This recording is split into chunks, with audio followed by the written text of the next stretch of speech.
The year was 2002. For 3 long weeks in October, the ordinary rhythm of life in Washington, D.C. was shattered by the chilling echo of gunshots. Seemingly random, always deadly, the attacks left a trail of victims in their wake. Everyday errands, like pumping gas or walking to school, became fraught with terror. The victims were diverse, their lives a tapestry of ages, professions, and backgrounds. The one thread connecting them: they were all targeted by an unseen enemy, a phantom lurking in the shadows. The randomness of the attacks only amplified the terror. The city held its breath, united in fear and uncertainty as the body count continued to rise. The weight of the investigation fell upon the shoulders of law enforcement, the pressure immense. Every officer felt the gravity of the situation, knowing that any misstep could mean another life lost.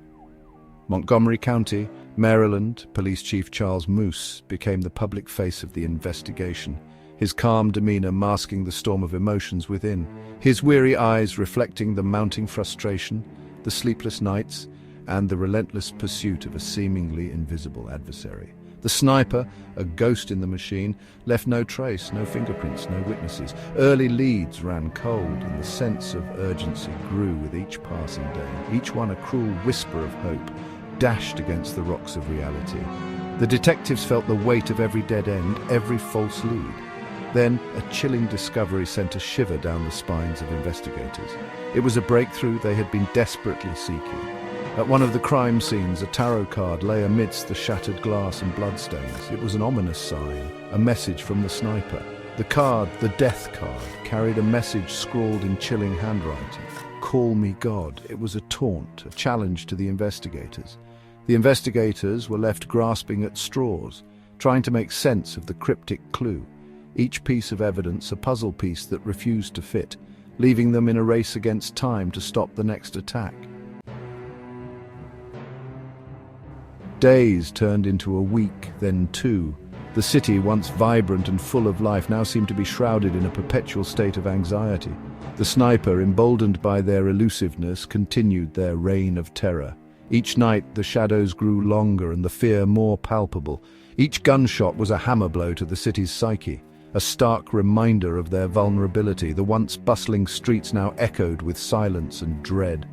The pressure on law enforcement mounted with each passing day. Officers worked around the clock, their determination unwavering despite the mounting stress. The public, their patience wearing thin, demanded answers. Protests erupted, voices rising in unison, calling for justice and safety.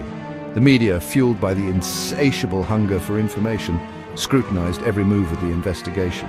Headlines screamed for attention, each more sensational than the last.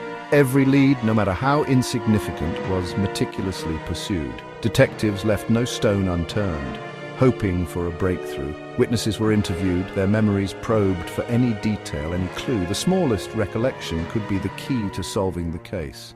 The lack of progress fueled speculation, weaving a tapestry of fear and uncertainty. The city was on edge, every shadow a potential threat. Then a breakthrough. A fingerprint lifted from an unrelated crime scene in Alabama provided a much-needed lead. It was a glimmer of hope in an otherwise dark and desperate time. The fingerprint led investigators to a chilling discovery, unraveling a case that had gripped the nation in fear. John Allen Muhammad was not alone in his sinister plans. He had a partner, a teenage boy named Lee Boyd Malvo, who was equally complicit in the crimes. The two had formed a deadly bond, united by a twisted ideology and a shared thirst for violence, leaving a trail of terror in their wake. Their capture was swift, almost anticlimactic considering the magnitude of their crimes. Apprehended at a rest stop, asleep in their car, the 2 men who had held a city hostage were finally brought to justice, ending their reign of terror. The relief was palpable, a collective sigh of relief sweeping across the nation as people hugged their loved ones tighter. The trial was a media spectacle, the nation captivated by the gruesome details of the case and the cold demeanor of the perpetrators. Muhammad was sentenced to death, his life ending in the cold sterility of a Virginia execution chamber, a grim conclusion to his violent spree.